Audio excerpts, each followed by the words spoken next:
자, 안녕하세요. 자, 모의고사 해설 연속합니다. 자, 59번 한번 볼까요? 지상권. 지상권에 관한 설명으로 틀린 것은 1번의 구분 지상권은 수목 소유를 위해서는 설정할 수 없다. 여기 했죠? 구분 지상권은 지상 공간의 일정 부분, 지하 공간의 일정 부분을 사용하는 지상권이기 때문에 나무하고는 상관이 없습니다. 수목. 그래서 건물이나 공작물 소유를 위해서 설정할 수 있지 수목 소유를 위해서는 설정할 수 없다. 자, 이것이 일반 지상권하고 차이입니다. 맞고 2번 보겠습니다. 자, 지료가 등기되지 않은 약정 지상권이 타인에게 매도되어 이전 등기가 된 경우에 지료 정액 청구권이 발생하지 않는다. 자, 이 특약이 갑하고 을한테는 미치는데 제3자한테는 특약의 효력이 미치지 않습니다. 이렇게. 그래서 갑은 을에게는 지료 청구를 할 수 있는데 갑은 을다시에게는 지료 청구도 못하고 정액 청구도 못합니다.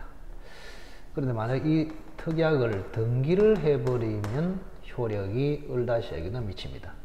그때는 갑은 을다시에게도 지료 청구, 정액 청구를 할 수 있다. 그런 이야기입니다.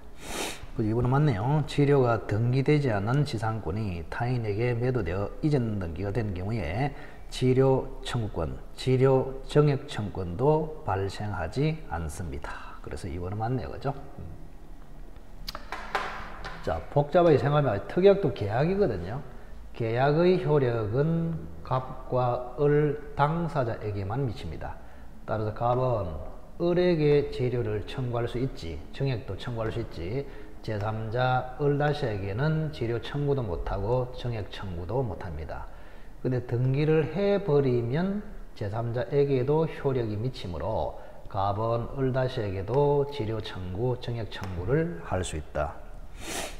자, 이번에 건물 위에 공작물의 소유를 목적으로 존속기간을 5년으로 하여 지상권의 존속기간은 최단기만 존재합니다. 최단기. 몇 년 이상. 굉장히 장기를 목표로 하고 있죠. 그죠?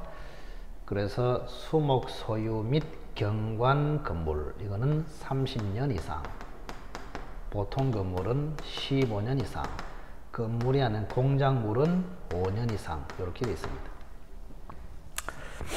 자, 다시 한번 경관 건물 수목 30년 보장, 보통 건물 15년 보장. 자, 건물이 아닌 공작물은 5년 보장.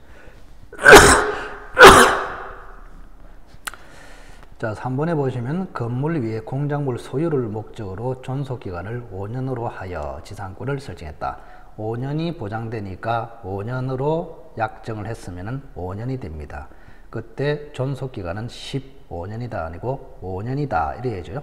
보통 건물은 15년, 건물이 아닌 공작물은 5년. 그래서 5년으로 보장되기 때문에 법에도 5년, 그 다음에 계약도 5년으로 했기 때문에 존속기간은 5년이다 이래 맞죠. 3번이 틀렸네요. 자, 4번에 지상권자의 연체가 소유권 양도 전후에 이루어진 경우에 양수인이 된 연체기간이 2년이 되어야만 양수인이 소멸을 청구할 수 있다. 양수인입니다. 그죠? 양수인. 자, 이게 무슨 말인지를 한번 보겠습니다. 자, 지금 을이 3기 이상 지료를 연체를 했거든요. 연체를 했습니다. 뭐 등기된 지료 특약이다 생각하시고 연체.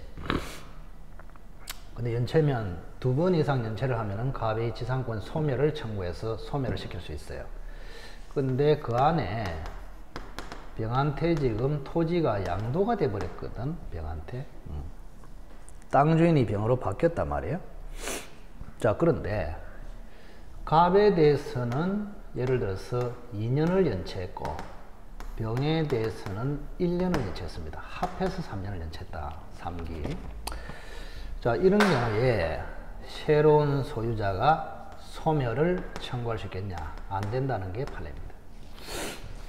그래서 어쨌든 간에 병이 소멸을 청구하려면 자기에 대해서 두 번 이상 2년 이상 연체가 돼야 소멸을 청구할 수 있다. 따라서 전자의 연체기간을 합산해서 주장할 수는 없습니다.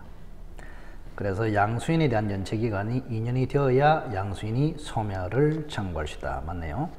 자, 오늘 법정지상권이 있는 건물에 이전 등기 청구권을 가진 자, 건물 소유권을 취득하기 전에 법정지상권만을 양수할 수 있다. 자, 5번은 신이칙 사건이거든요. 신이칙 85년 4월 9일자 법정지상권하고 관련된 신이칙 사건, 굉장히 중요한 판례입니다.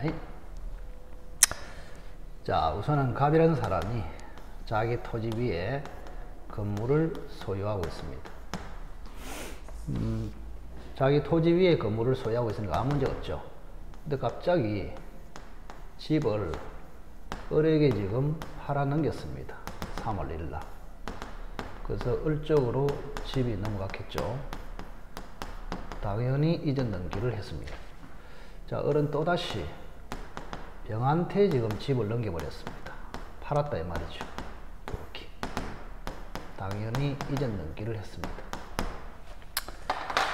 그럼 이 경우에 을이라는 사람은 건물에 대해서는 당연히 소유권을 취득했고 갑의 땅에 대해서는 관법지를 취득했습니다.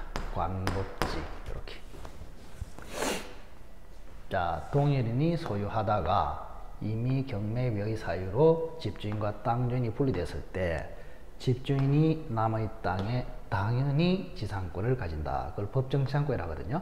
근데 임의경매로 달라지면은 366조 지상권, 기타 사유로 달라지면은 관법지, 여기는 관습법상의 법정지상권을 취득했습니다. 이렇게. 자, 그러면 지금 현재 이런 상태에서 자, 보세요. 읽어볼게요. 법정지상권이 있는 건물, 요거 아닙니까? 그죠? 법정지상권이 있는 건물의 소유권 이전 등기 청구를 가진 자, 병이네요. 자, 을에게 소유권 이전 등기 청구권을 가졌습니다. 을이. 가진 자는 병은 건물 소유권을 취득하기 전에 법정지상권만 양도받을 수 있다. 자, 그 말은 을 쪽에서 보면은 건물 소유권만 양도할 수 있고 또 법정지상권만 양도할 수 있고 그런 이야기입니다. 우리가 지난번에 봤지만 자, 이 소유권은 주권이고 요거는 종권입니다. 이렇게 종권이다. 주종관계에 있습니다.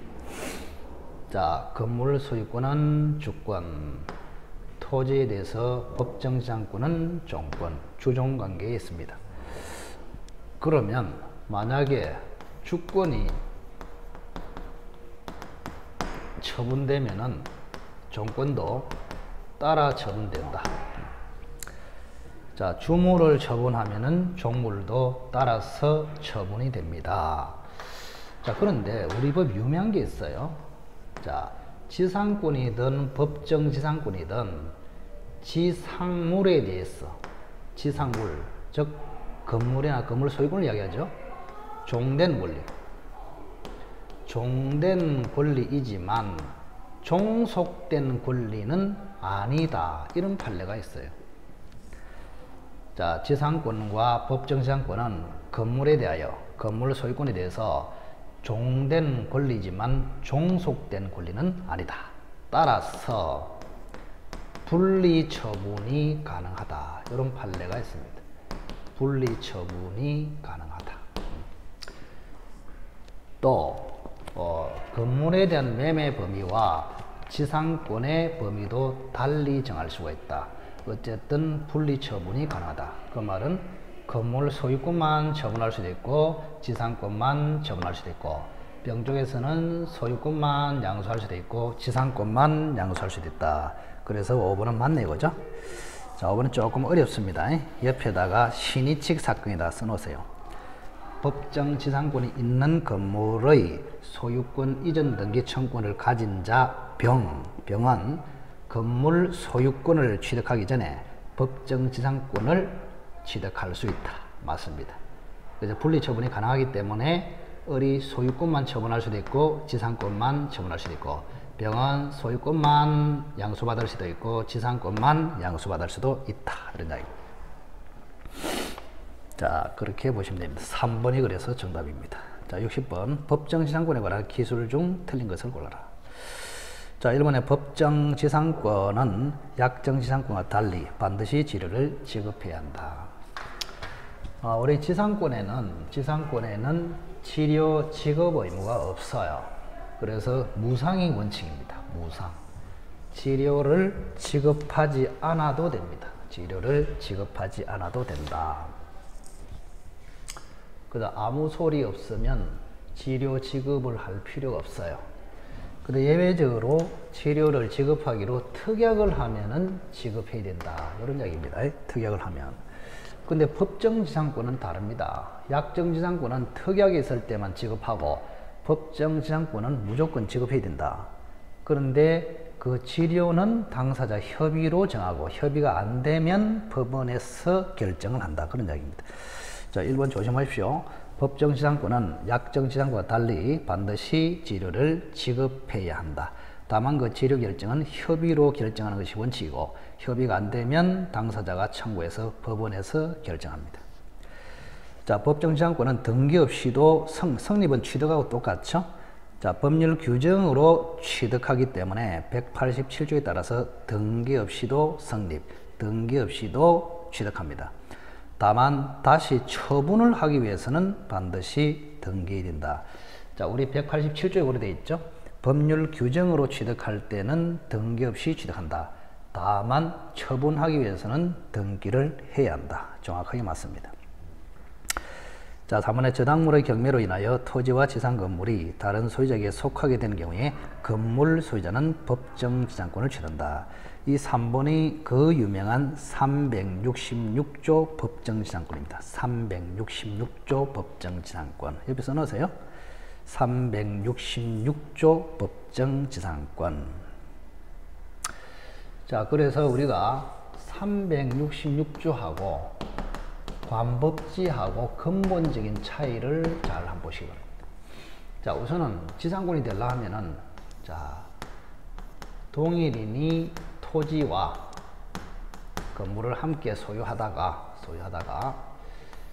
갑자기 땅 주인하고 집주인이 달라졌습니다. 그러면 동일인이 소유할 때는 아무런 문제가 없었다가 땅 주인 을, 집주인 갑으로 분리가 되어버렸단 말이에요. 분리가 됐습니다. 분리가 됐다.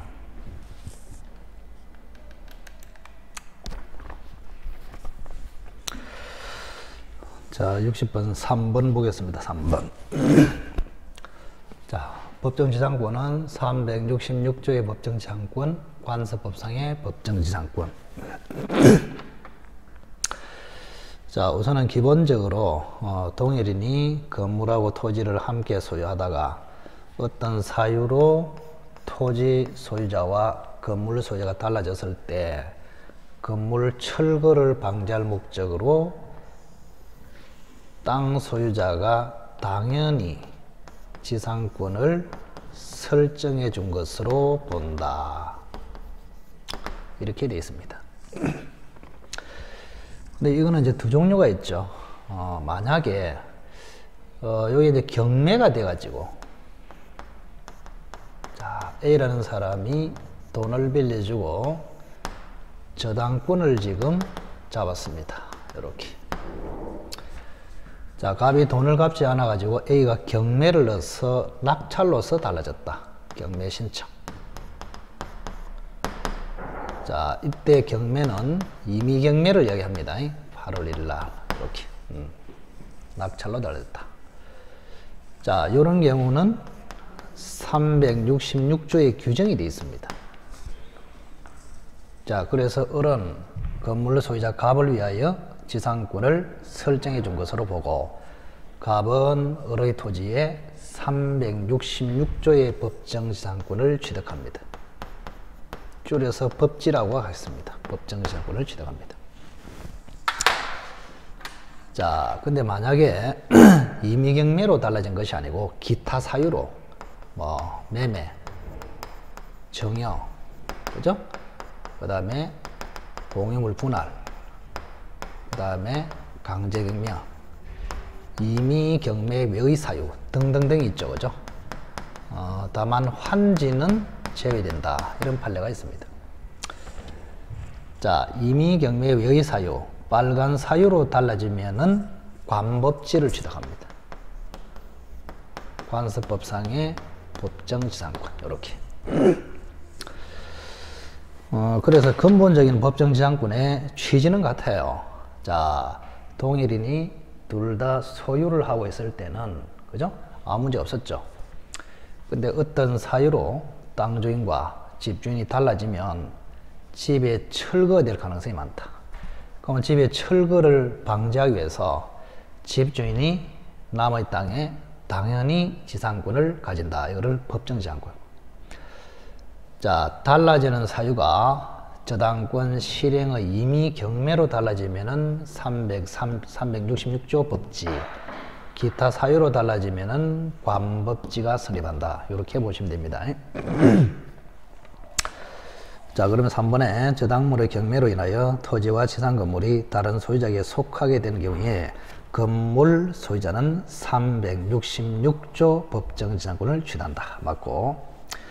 자, 4번에 토지와 건물이 동일 소유자에게 속하였다가 건물이나 토지가 매매 등으로 인하여, 이 말은 매매 등으로 인하여 기타 사유로 인하여 다르게 된 때는 건물 소유자는 관습법상 법정지상권을 취득한다. 맞네요.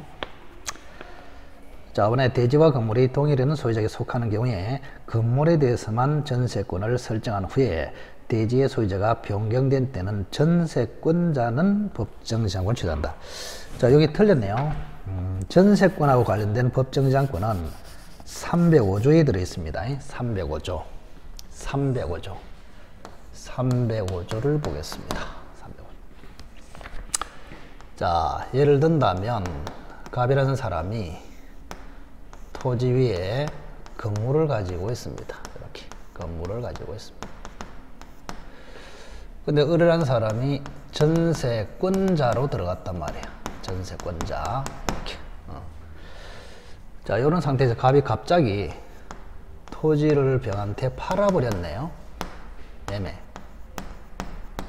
그죠? 매매를 했다. 그래 토지가 병 쪽으로 넘어왔습니다. 이렇게. 자, 우리가 보셨다시피, 자, 동일인이 둘 다 소유하고 있을 때는 아무 문제 없다가 어떤 사유로 땅주인 병과 집주인 갑으로 분리됐을 때, 그죠? 집주인이 병의 토지에 당연히 지상권을 취득합니다. 자, 그런데 우리 305조는 어떻게 되어 있냐? 토지의 특별승계인. 토지의 특별승계인은, 자, 갑에게 지상권을 설정해 주느냐, 을에게 지상권을 설정해 주느냐. 자, 이게 이제 관건이 되겠습니다. 자, 갑은 전세권 설정자, 을은 전세권자, 이렇게 됩니다. 갑은 집주인이면서 전세권 설정자가 되겠습니다. 그러면, 자, 우리 조문은 설정자를 위하여 지상권을 설정해 준 것을 본다. 이래 돼 있지, 전세권자를 위하여, 이게 아니단 말이에요.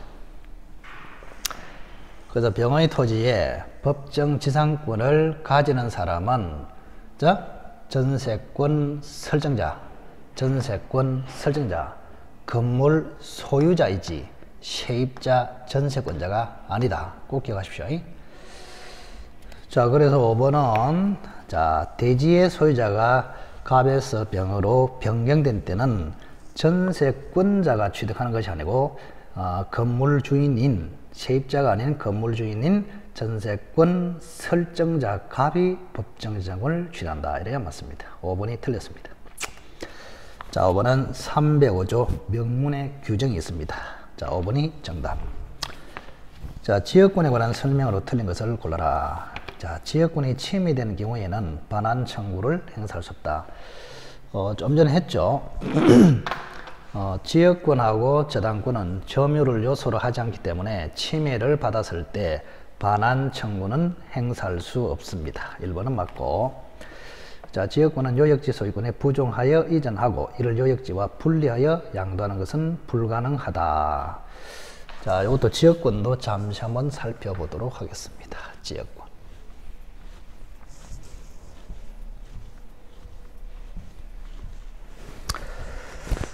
지역권은 뭐 크게 중요한 건 아닌데 개념과 특성을 정확하게 기억하시면 됩니다. 개념과 특성.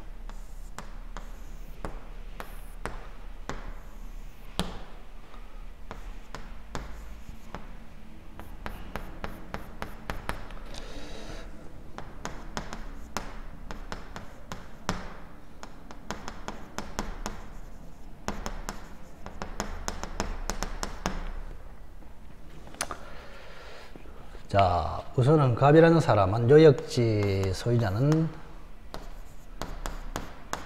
요역지에 대해서는 주로 소유권을 가지고 반드시 갑은 소유자일 필요 없습니다. 사용권자라도 되는데 소유자가 대부분이기 때문에 자, 성역지에 대해서는 지역권을 가지고 있다. 이게 주된 권리고 이게 종된 권리입니다. 그러면 첫째 특징은 부종성이라고 있습니다. 부종성. 자, 지역권은 소유권에 대해서 부수적이며 종된 성질을 가진다. 그래서 소유권이 남에게 이전되면은 지역권도 따라서 이전되고, 소유권이 다른 권리의 목적이 되면은 지역권도 목적이 된다. 그리고 지역권은 소유권과 분리하여 양도하지 못합니다. 지역권은 소유권과 분리하여 양도하지 못한다. 그래서 이번에 지역권은 요역지 소유권에 부종하여 이전하고 이를 요역지와 분리하여 양도하는 것은 불가능하다. 맞네요, 그죠? 자, 한 번 더. 소유권이 이전되면은 지역권도 따라서 이전. 소유권이 다른 사람의 저당권의 목적이 되면은 지역권도 목적이 된다. 그리고 지역권은 소유권과 분리하여 양도나 처분할 수가 없다. 그걸 부종성이라 합니다. 자, 4번에 통행지 소유자가 개설한 통로를 인접토지 소유자가 20년간 통행을 하여도 통행지역권 시효취득을 할 수 없다. 자, 여기를 통행지역권을 시효 취득하기 위한 요건이 뭐냐? 첫째는 그죠? 계속되고 표현된 지역권이 돼야 취득시효가 됩니다. 그러면 계속이 되려 하면은 길을 만들어야 돼요. 통로를 개설해야 됩니다. 표현이 되려 하면은 20년간 지속적으로 통행을 해야 됩니다. 이렇게. 그리고 우리 판례는 통로 개설도 요역지 소유자 갑이 직접 개설을 해야 된다. 이게 판례의 태도가 되겠습니다. 그래서 갑이라는 사람이 자기가 길을 만들어서 20년간 다녀야 취득시효를 할 수 있다. 남이 만들어 놓은 이 지역을 다니기만 해가지고 되는 것이 아닙니다. 자기가 직접 길을 만들어서 20년간 다녀라. 자, 그래서 3번에 통행지 소유자. 이게 통행지 아닙니까? 통행지가 내나 성역자입니까? 자, 통행지 소유자 을이 개설한 통로를 인접토지 소유자 갑이 20년간 통행을 하여도 시효 취득을 할 수 없다. 맞습니다. 시효 취득을 하는 인접토지 소유자가 직접 개설을 해야지 통행지 소유자 남이 개설한 통로를 다녀봤자 헛방이다. 그런 이야기입니다. 그래서 을이 이미 만들어 놓은 길을 갑이 20년간 다닌다. 그건 안 돼요. 갑이 스스로 직접 길을 만들어서 20년간 다니라. 그런 이야기입니다. 자, 그래서 3번도 맞네요. 그죠? 자, 4번에 요역지 수인의 공유인 경우에 그 1인에 의한 지역권 소멸시효 중단 정지는 다른 공자를 위하여 효력이 있다.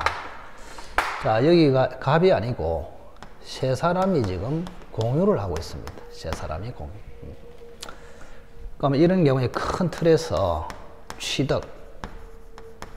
취득과 유지는 쉽게, 소멸은 어렵게, 이렇게 되어 있습니다. 자, 그러면 세 사람이 지역권이 아직 없어요. 자, 세 사람이 지역권이 없는 경우에 지역권이 없는 경우에 한 사람이라도 지역권을 취득하면은 나머지 사람도 따라서 취득합니다. 취득과 유지는 쉽습니다. 그런데 이미 지역권을 취득했습니다. 자, 이미 지역권을 취득한 상태에서 한 사람이 자기 지분만의 소멸을 시키지는 못합니다. 그래서 소멸은 어렵게 되어 있습니다. 취득은 쉽게, 소멸은 어렵게. 취득은 한 사람만 취득해도 전원이 같이 취득. 소멸은 한 사람만이 소멸될 수는 없고 전원이 소멸돼야 소멸한다. 소멸은 어렵게, 취득, 유지는 쉽게, 이렇게 되어 있습니다. 자, 이런 차원에서 A, B, C가 지역권을 가지고 있습니다. 근데 20년간 행사 안 하면 소멸해버려. 그러면 소멸을 중지를 시키대. 그러면 세 사람 중에서 전원이 권리 행사를 해야 중단되느냐, 한 사람만 행사해도 전원을 위해서 중단되느냐. 중단된다, 소멸시효가 중단된다, 중지된다, 그 말은 취득이나 유지 쪽 아닙니까? 그거는 쉽게 일이 돼 있잖아요. 그래서 세 사람이 지역권을 가지다가 한 사람만 통행을 해서 권리 행사를 해서 소멸시효를 중단시키면 BC를 위해서도 소멸시효가 중단이 됩니다. 그래서 중단, 취득, 유지 쉽게, 소멸은 어렵게, 이렇게.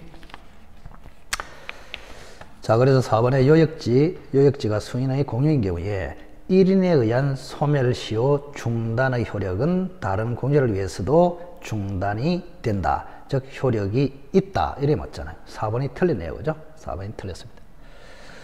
자, 쉽습니다. 취득, 유지, 중단. 취득, 유지, 소멸시효 중단.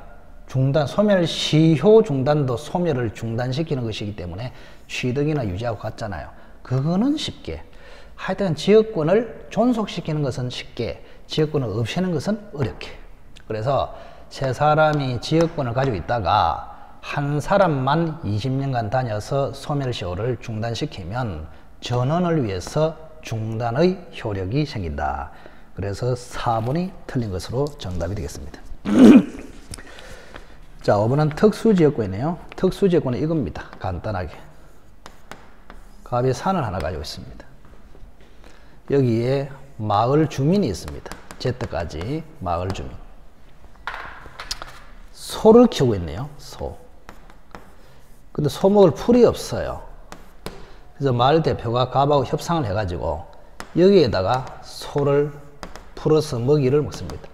그래서 소가 여기로 갑니다. 그럼 여기는 편의를 주고 있잖아요. 성역지. 맞죠? 그럼 편의를 받는 토지는 어디 있습니까? 편의를 받는 토지는 없어요. 그래서 요역지가 없습니다. 대신에 편의를 받는 마을 주민, 요역인이 있다, 이 말입니다. 그러면 성역지는 있는데 요역지가 없기 때문에 이거는 정상적인 지역권이 아니고 특수지역권이다, 이렇게 부릅니다. 사람을 위해서 편의를 제공하기 때문에 인역권이라고도, 지역권이 아니고 인역권이라고 합니다. 인역권. 요역인을 위해서 성역지를 사용함으로 인역권이랍니다. 자, 그래서 5번 맞죠? 어느 지역의 주민이 집합지의 관계로 각자가 타인의 토지에 대해서 가지는 특수지역권에는 요역지 개념이 존재하지 않는다. 요역지 개념이 존재하지 않고 요역인 개념이 존재한다. 그래서 요역지가 없고 요역인만 있고 성역지가 있는 지역권을 일반 지역권이 아니고 특수지역권이라 한다. 맞네요, 그죠? 그렇게 판단을 하시면 되겠습니다. 자, 전세권을 한번 볼까요? 전세권. 요즘에 전세권이 좀 뜹니다. 그 전세권은 다른 용의권과 달리 담보권의 성격을 가지고 있기 때문에 좀 특수하다 이렇게 볼 수 있죠, 그죠? 전세권은 중요하기 때문에 정리를 좀 정확하게 하셔야 됩니다. 자, 62번에 보시면 틀린 것을 골라라. 일부 전세권자는 전부를 경매 신청할 수 없지만 우선 변제권을 행사할 수 있다. 일부 전세. 시험에 굉장히 잘 옵니다. 일부 전세. 건물이 하나입니다. 가보이 건물이. 근데 2층으로 돼 있어. 근데 2층에 대해서만 일부 전세권을 잡았다. 이런 이야기입니다.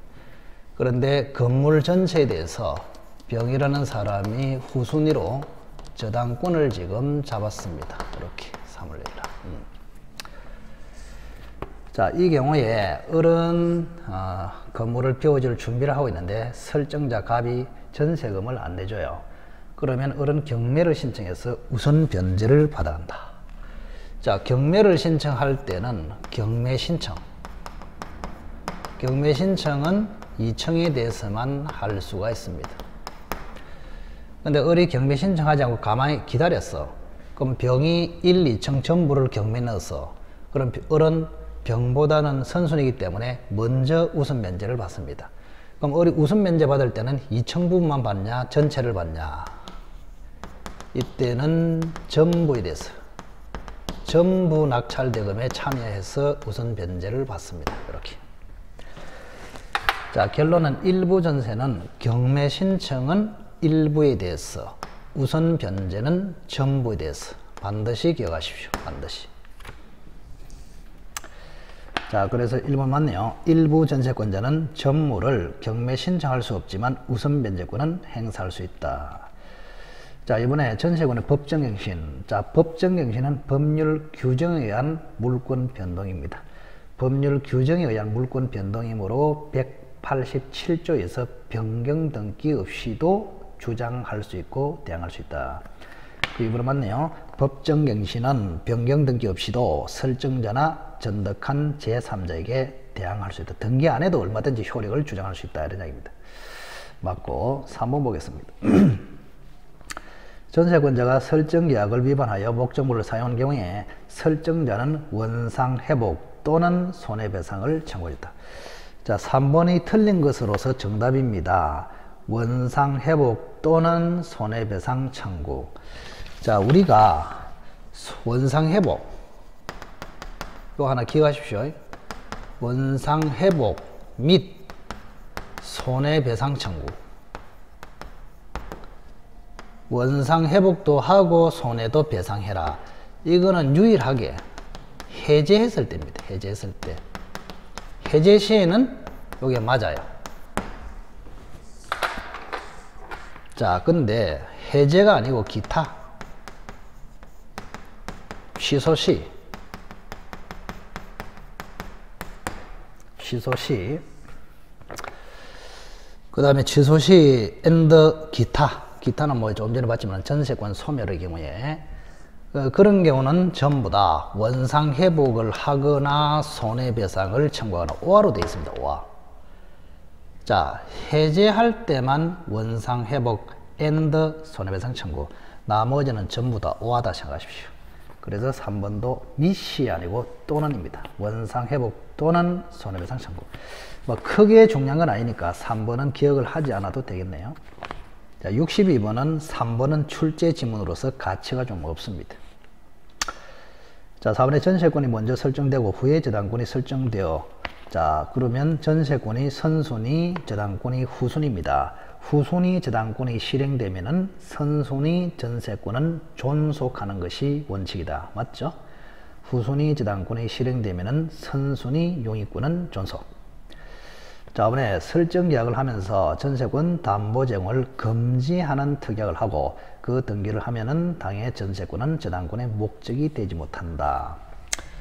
자, 우리가 전세권 처분 금지 특약은 유효입니다. 지상권하고 다르다 그랬죠. 지상권은 처분이 절대적으로 보장되므로 지상권 처분 금지 특약은 무효입니다. 그런데 전세권은 처분을 금지하기로 특약하면 처분할 수 없어요. 그래서 처분 금지 특약은 유효입니다. 그럼 이때 처분은 뭐가 있느냐? 자, 첫째, 전세권을 양도한다. 두 번째, 새끼 전세를 낸다. 전전세를 한다. 세 번째는 전세권을 담보로 제공한다. 그죠? 네 번째는 임대를 한다. 이런 거를 처분이라고 합니다. 자, 그러면 담보 제공한다. 그 말은 을이 병한테 돈을 빌리고 병에게 전세권을 담보로 제공합니다. 즉 병은 을에게 돈을 빌려주고 을의 전세권에다가 저당권을 잡습니다. 이렇게. 자, 그러면 5번에 전세권은 설정 계약을 하면서 전세권의 담보 제공을 금지하는 특약, 즉 처분 금지 특약을 했다. 그 특약은 유효라고 했죠. 따라서 처분을 못합니다. 당해 전세권은 저당권의 목적이 되지 못합니다. 처분을 못하기 때문에 그렇습니다. 그리고 등기까지 해버렸기 때문에 저당권자에게도 효력이 미치므로 저당권의 목적 자체가 되지 않습니다. 자, 그래서 을이 갑하고 설정 계약을 할 때 전세권 담보 제공 금지 특약을 했다. 등기까지 해버렸어. 등기까지 해버렸다면 그 등기로서 병한테도 효력이 미칩니다. 그래서 전세권을 담보 제공하는 거, 담보 제공하는 것은 금지됩니다. 안 돼요. 그래서 갑과 을 사이의 특약은 을에게만 미치고 병한테는 안 미치는데 등기까지 됐기 때문에 특약의 효력은 병한테도 미칩니다. 따라서 을은 담보 제공을 못하고 병은 저당권을 잡지 못하고 이렇게 됩니다. 자, 그래서 5번도 맞네요. 그죠? 5번 맞습니다. 전세권 담보 제공 금지 특약은 유효하므로 자, 특약까지 등기를 하면은 제3자, 저당권자에게도 효력이 미치므로 전세권자도 담보 제공을 못하고 저당권자도 담보로 잡지 못합니다. 그래서 전세권은 저당권의 목적이 되지 못한다. 맞네, 그죠? 자, 유치권에 관한 설명으로 옳은 것은 자, 채무자가 상당한 담보를 제공하면 유치권은 당연히 소멸한다. 유치권 소멸 사유가 있습니다. 소멸 사유, 유치권 소멸. 이것도 시험에는 잘 나오죠. 유치권 소멸 사유. 첫째는 점유를 상실하면 유치권은 소멸합니다. 두 번째, 채권이 소멸하면 담보권이기 때문에 당연히 소멸합니다. 그 다음에 소멸 청구.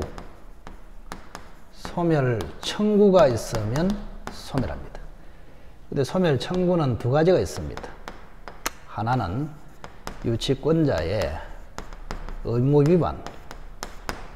위반으로 소멸을 청구하는 경우가 있고, 그 다음에 두 번째, 담보 제공으로 소멸을 청구하는 경우도 있습니다. 이렇게. 자, 유치권자가 의무 위반을 했을 때 채무자 소유자는 유치권 소멸을 청구할 수 있다. 자, 이때는 형성권입니다. 형성권이기 때문에 청구 즉시 소멸합니다. 그 다음, 채무자나 소유자가 담보를 제공하고 유치권 소멸을 청구할 수 있습니다. 자, 이때는 말 그대로 청구권입니다. 따라서 즉시 소멸하는 것이 아니고 유치권자의 승낙을 받았거나 승낙에 가름하는 판결이 있어야 유치권이 소멸합니다. 이렇게 꼭 기억하십시오. 자, 그래서 1번 채무자가 담보를 제공하면은 유치권은 당연히 소멸한다. X. 소멸 청구할 수 있다. 1번은 X. 자, 타인의 물건을 불법 점유한 자도 그 지출한 비용에 대해서 유치권을 행사할 수 있다. 자, 우리가 유치권이 되려 하면은요, 간단하게 한번 볼까요? 갑이 시계를 수리를 맡겼습니다. 수리 의뢰. 그래서 시계가 이쪽으로 넘어갔습니다. 자, 수리비가 3만원 나왔습니다. 3만원 채권. 그럼 이 수리비 받을 때까지 시계를 유치하겠다, 이런 이야기 아닙니까? 유치권, 그죠? 그럼 이게 유치권이 성립되려면 첫째는 당연히 채권이 존재해야 됩니다. 뭐 채권이 존재하지 않으면 담보권으로서 유치권은 존재 이유가 없단 말이에요. 그 다음 두 번째, 반드시 점유를 해야 됩니다. 세 번째는 유치권, 성립, 배제, 특약이 없어야 합니다. 이 세 가지.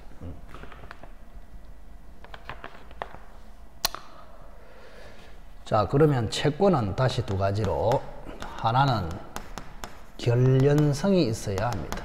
결련성. 두 번째는 채권이 변제기가 도래해야 됩니다. 이렇게. 자, 점유는 첫째, 직접 점유도 되고 간접 점유도 되고, 그러나 점유는 적법이어야 한다. 이렇게. 자, 그럼 이번에 타인의 물건을 불법 점유한 자는 유치권을 행사할 수 있다. 틀리네요. 적법 점유가 되어야 됩니다. 자, 3번의 유치권자는 변제를 위해서 유치물에 대해서 경매를 청구할 수 있어도 우선 변제권은 없다. 그래서 유치권자는 경매권은 있어요. 경매권. 유치권자 을은 경매권은 있어. 있는데 우선 변제권은 없습니다. 아주 특이합니다. 그래서 우선 변제를 위해서 경매를 할 수 있다. 그러면 X입니다. 단순히 변제를 위해서 경매할 수 있다. 그러면 맞습니다. 그래서 3번 유치권자는 변제를 위해서 경매를 청구할 수 있다. 맞네요. 그러나 우선 변제를 위해서 경매를 청구할 수는 없습니다. 3번은 정확하게 맞습니다. 자, 변제를 위해 그러면 맞고, 우선 변제를 위해 그러면 X입니다. 왜냐하면 유치권자는 특이하게 경매권은 있지만 우선 변제권이 없기 때문입니다. 자, 3번은 정확하게 맞고, 자, 4번에 부동산에 대한 유치권은 등기를 하지 않으면 소유자로부터 부동산을 양수한 제3자에게 대항할 수 없다. 자, 유치권은 법률 규정에 의해서 성립하므로 등기하지 않아도 됩니다. 등기하지 않아도 된다. 그 유치권은 법정 담보물권, 법률 규정에 의해서 당연히 성립하는 담보물권이기 때문에 등기를 하지 않아도 물권으로서 제3자에 대해서도 대항할 수 있다. 이래 맞죠. 4번은 X. 자, 우리 임차인은 임대인에 대해서 보증금 반환 청구. 보증금 반환 청구는 결련성이 없습니다. 그 보증금 반환 청구권 가지고 유치권을 행사할 수는 없다. 그 63번은 3번이 옳은 것으로서 정답이 되겠습니다. 정답. 자, 결련성이 있네요. 결련성이 있는 채권은 세 가지를 기억하라 그랬습니다. 비용 상환 청구권, 공사대금 청구권, 물건 하자로 인한 손해배상 청구권 세 가지. 자, 비용 상환 청구, 공사대금 청구, 물건 하자로 인한 손배 청구. 따라서 매매대금 청구, 그죠? 권리금 반환 청구, 보증금 반환 청구, 부속물 매수대금 청구, 임대인의 의무 위반으로 인한 손해배상 청구, 그런 거는 결련성이 없습니다. 있는 거 세 가지를 명확하게 기억하시기 바랍니다. 자, 그래서 63번은 3번이 정답이 되겠습니다. 자, 저당권 볼까요? 틀린 것을 골라라. 64번. 조금 치우고 갑시다.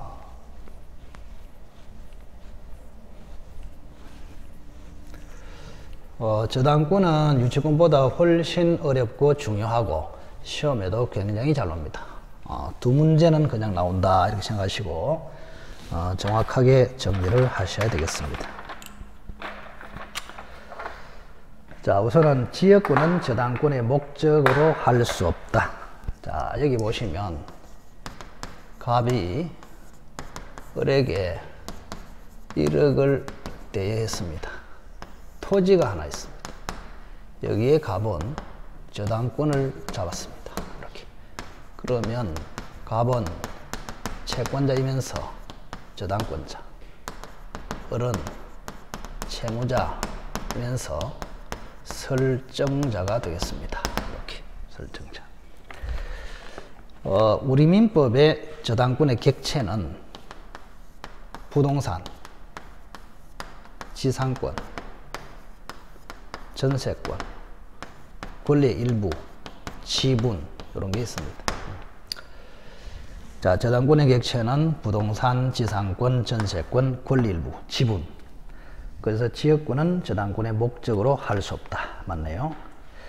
자, 이번에 저당권의 효력은 저당 부동산에 대한 압류가 있은 후에 설정자가 수취한 과실 또는 수취할 수 있는 과실에 미친다. 저당권의 효력. 저당권의 효력은 어디까지 미치겠느냐? 즉, 낙찰의 범위가 어디까지냐? 원래의 저당 목적물. 당연히 미칩니다. 원물의 1차가 되어 있는 부합물에도 미칩니다. 종물에도 미칩니다. 종된 권리에도 미칩니다. 자, 과실에는 안 미치는 게 원칙입니다. 그런데 저당 목적물을 압류를 해버리면 압류 후에 수취하는 과실에는 저당권의 효력이 미칩니다. 이렇게. 원물, 부합물, 종물, 과실. 과실, 그죠? 자, 과실에 대해서 잠시 한번 보겠습니다. 무슨 말인지. 자, 갑이 집을 가지고 있거든요. 자, 여기에 A라는 사람이 돈을 빌려주고 저당권을 잡았어. 이렇게. 근데 갑이라는 사람이 을에게 잠시 임대를 했습니다. 임대차. 그러면 월세를 받잖아요. 차임채권. 이게 과실이란 말이죠. 이게. 그럼 저당권의 효력이 여기 미치겠냐? 안 미쳐요. 안 미쳐. 여기 안 미칩니다. 그래서 만약에 A가 나중에 경매를 신청하잖아요. 그럼 이 집이 낙찰이 될 거 아닙니까? 낙찰. 낙찰받는 범위는 저당권의 효력이 미치는 범위까지입니다. 자, 그러면 이 집에 대한 저당권의 효력은 집에서 태어난 과실에는 미치지 않습니다. 따라서 이 과실은 낙찰자가 먹을 수 없어요. 갑이 먹어야 됩니다. 낙찰자가 먹을 수가 없다. 그죠? 자, 그런데 이미 A가 경매를 신청해서 집이 압류가 돼버렸어. 압류가 딱 돼버렸어. 자, 압류가 됐는데도 갑이 을에게 빌려줘서 월세 채권이 생겼다. 거기에는 저당권의 효력이 미칩니다. 그래서 압류 전에 생긴 과실에는 미치지 않고 압류 후에 생긴 과실에는 미친다. 미치면 나중에 낙찰자가 월세 채권도 먹는다. 이렇게 생각하시면 됩니다. 자, 그래서 2번 맞네요. 저당 부동산에 대한 압류가 있은 후에 설정자가 수취한 과실에는 미친다.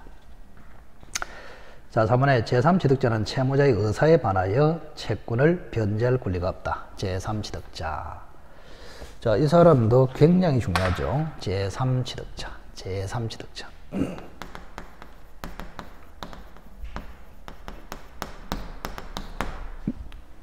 자, 예를 든다면 갑이 집을 가지고 있는데 A라는 사람이 돈을 빌려주고 1억을 대여하고 저기다가 저당권을 지금 잡았습니다. 근데 B라는 사람이 그 뒤에 전세권자로 들어갔습니다. 지금 점유는 이 사람이 지금 하고 있죠. 그죠? 이렇게. 자, 이 B를 제3취득자라 합니다. B를. 자, 우리가 기준이 저당권이거든요. 그러면 저당권 설정계약이나 소비대차계약의 당사자는 갑과 A입니다.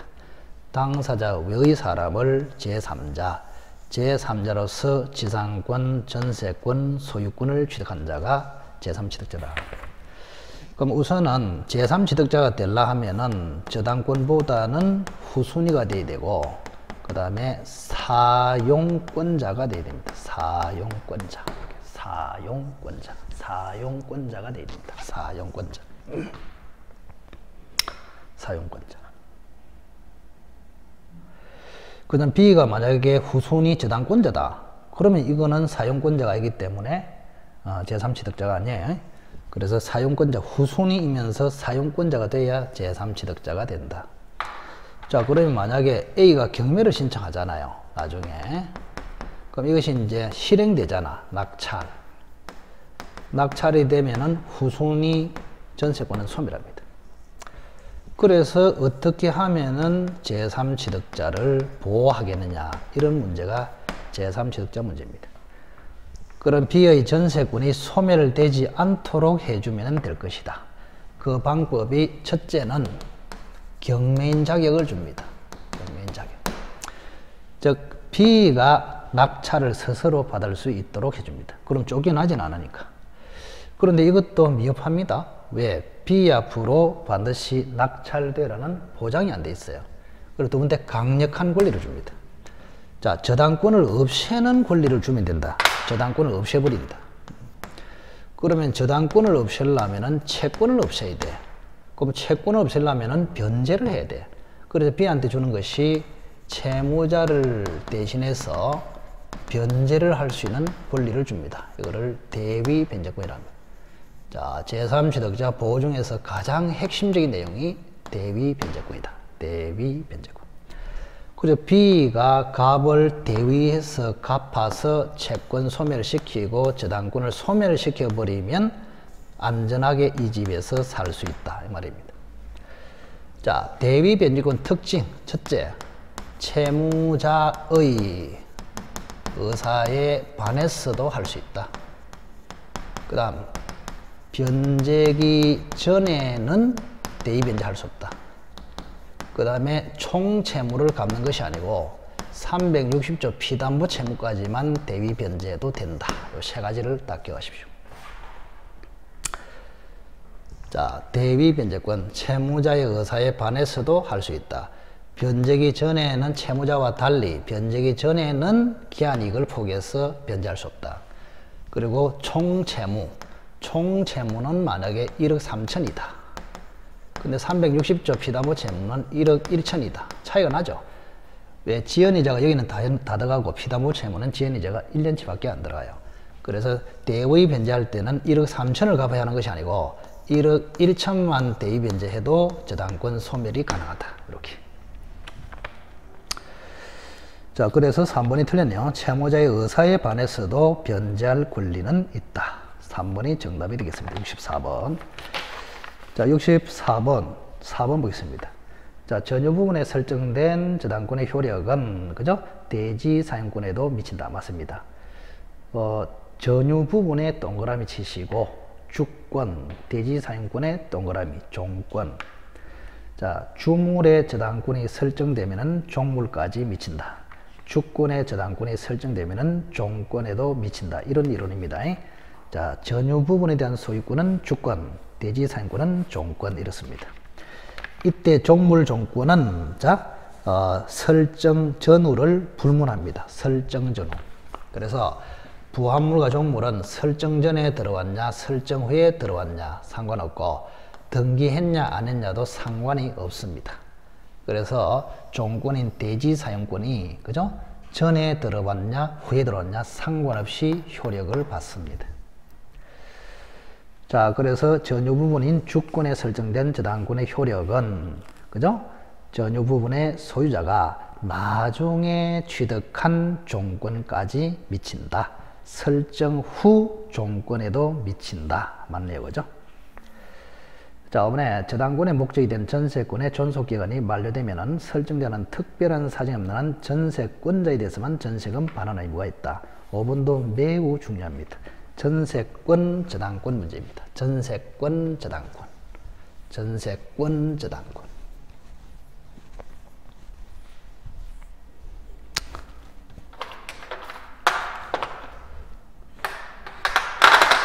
자, 이번 모의고사는 좀 수준도 있고 문제는 굉장히 좋습니다.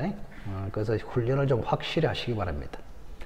자, 갑이라는 사람이 설정자이고 을은 지금 전세권자이고 전세금이 3천만 원 넘어갔고 그런데 을의 전세권에다가 병이라는 사람이 2천만 원을 빌려주고 저당권을 딱 잡았다. 이런 이야기입니다. 이걸 전세권 저당권이라 합니다. 전세권 저당권. 자, 이런 상태에서 기간이 만료돼 버렸어. 기간이 만료되면은 전세권 소멸, 저당권 소멸 이렇게 돼 버립니다. 따라서 갑은 3천만 원을 전세권자에게 돌려줘야 됩니다. 맞죠? 그래서 존속기간이 만료되면은 설정자 갑은 특별한 사정이 없는 한 전세권자 을에 대해서만 전세금 반환 의무가 있다. 맞습니다. 자, 그래서 이 경우에 그죠? 아무런 조치를 취하지 않고 기간이 전세기간이 종료되면 전세권 소멸, 저당권 소멸돼 버리기 때문에 병은 전세금에서 2천만 원을 우선 변제를 못 받습니다. 자, 그런데 이 병이라는 사람이 그죠? 이 전세권을 압류를 해버렸단 말이에요. 압류를 해버렸어. 압류를 했다. 자, 압류를 해버렸다. 전세금 반환 채권. 정확하게는 전세금 반환 채권이죠, 그죠? 자, 전세권은 소멸했지만 전세금 반환 채권은 살아있단 말이에요. 이거를 압류를 해버립니다. 압류. 자, 압류를 해버리면은 원물이 없어지고 대신해서 변형물이 생겼단 말이에요. 변형물. 그럼 변형물을 압류를 해버리면 저당권은 변형물 위로 살아서 존속합니다.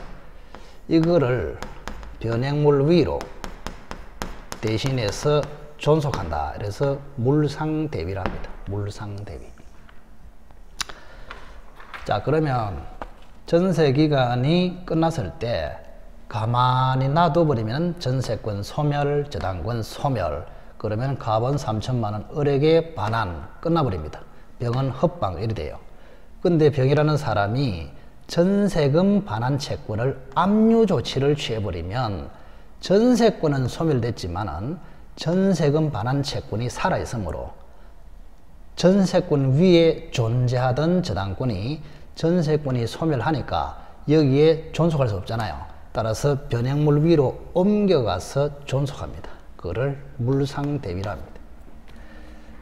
그래서 병이라는 사람이 신속하게 전세금 반환 채권을 압류해버리면 전세권 위에 존속하던 저당권은 전세금 반환 채권, 변형물 위로 옮겨가서 존속하므로 나중에 병이 3천만 원 중에서 2천만 원을 우선 변제 받고 을은 1천만 원 뒤에 받고 끝납니다. 자, 그래서 5번은 기간이 만료되면은 설정자는 특별한 사정이 없는 한, 특별한 사정이 없다 그 말은 압류가 되지 않는 그 말이죠. 압류가 되지 않는 한 전세권자에 대해서만 반환 의무가 있다. 즉 압류를 안 했다. 특별한 사정이 없어. 압류를 안 했어. 그러면 저당권은 완전히 죽어버려요. 완전히 죽어버리면 갑은 3천만 원을 을에게 반환하고 끝. 병은 2천만 원을 3천만 원 중에서 우선 변제를 받지 못하고 끝납니다. 근데 전세금 반환 채권을 신속하게 압류를 해버리면 물상대위가 됨으로써 저당권이 살아있기 때문에 3천만 원 중에서 저당권자가 2천만 원 먼저 먹고 그 다음에 1천만 원을 전세권자 을이 먹고 끝납니다. 그렇게 생각하시면 됩니다. 자, 건저당에 대해서 한번 볼까요? 자, 장래 채권을 담보한다. 맞네요. 건저당. 장래 채권. 건저당도 기본 골격을 좀 여러분들이 아셔야 됩니다. 기본 골격. 어떤 형태로 이루어져 있느냐. 건저당. 자, 우선은 갑이는 은행입니다. 은행. 을은 중소기업 사장이고 13억짜리 토지가 가지고 있고 1월 1일부터 12월 3일까지 거래하자. 이렇게. 그 갑은 여기다가 건저당을 잡았습니다. 건저당. 이렇게. 그래서 계속 빌렸다 갚았다 빌렸다 갚았다. 채권이 정감 변동. 정감 변동하는 불특정 다수의 채권을 결상기에 확정되는 것을 전제로 해서 담보를 한다. 이게 건저당이 되겠습니다. 건저당. 장래에 확정될 채권을 합니다. 그래서 1월 1일 날 설정계약 당시에는 채권이 아직까지 확정이 안 됩니다. 여기는 최고액이라고. 최고액만 확정이 됩니다. 최고액. 그래서 만약에 10억이다. 10억. 요 13억짜리 토지를 경매를 붙여서 우선 변제를 받아갈 수 있는 한도, 그거는 결정될 수 있습니다. 자, 채권은 연말에 가서 결정이 됩니다. 채권은 연말에 가서 아무 소리 없으면 연말에 가가지고 결정이 된다. 11억으로 이렇게. 그래서 채권은 연말까지는 정관 변동하기 때문에 등기부의 기재도 안 됩니다. 그 등기부에는 최고액이 올라가죠, 그죠? 자, 근저당 1번 장래 채권을 담보한다. 맞고, 최고액을 반드시 등기된다. 자, 필요적 등기사항은 세 가지입니다. 필요적 등기사항, 반드시 등기해야 하는 거죠. 자, 하나는 근저당 취지. 자, 취지라는 것은 별게 아니고 근자를 반드시 등기부에 기재해라. 그게 근저당 취지입니다. 그 다음에 채무자, 그 다음에 채권 최고액. 요 세 가지는 필요적 등기사항, 반드시 등기를 해야 합니다. 자, 3번에 자, 반드시 기간을 등기해야 된다. 아닙니다. 자, 반드시 등기해야 되는 것이 아니고 기간을 등기해도 되고 안 해도 됩니다. 존속기간이나 결산기 등은 등기해도 좋고 안 해도 좋습니다. 자, 그래서 이거를 필수적 등기상, 이거를 임의적 등기상이라고 합니다. 이렇게. 요거는 하나라도 빼먹으면 근저당 등기가 무효로 갑니다. 이건 빼먹어도 괜찮아요. 그죠? 자, 그래서 3번이 틀리네요. 기간은 반드시 등기할 필요가 없다. 3번이 정답. 자, 최고액은 우선 변제 한도액이다. 우선 변제, 즉 담보의 한도액, 담보의 한도액, 그 다음에 우선 변제의 한도액, 이래 해야지 최종적으로 갚아야 할 책임의 한도액, 그러면 틀렸습니다. 자, 최고액의 의미는 담보의 한도, 우선 변제의 한도, 그렇게 말을 해야지 책임의 한도이다, 그러면 틀렸다 이 말입니다. 그래서 최고액을 초과한 부분은 담보되지 않는다, 우선 변제를 받지 못한다. 맞고. 자, 근저당권자 및 양수인의 합의로 양도할 수 있다. 자, 저당권이나 근저당 물권이죠. 물권이기 때문에 얼마든지 근저당권을 양도할 수 있습니다. 양도 합의를 해가지고 양도할 수 있다. 근저당권이나 저당권은 물권이기 때문에 양도인과 양수인의 합의로, 물권 행위로 양도할 수 있다. 이거 뭐 크게 중요한, 너무나 당연하기 때문에. 자, 여기까지가 물권이 되겠습니다. 물권이 되겠습니다. 좀 쉬었다가 자, 계약법으로 넘어가도록 하죠.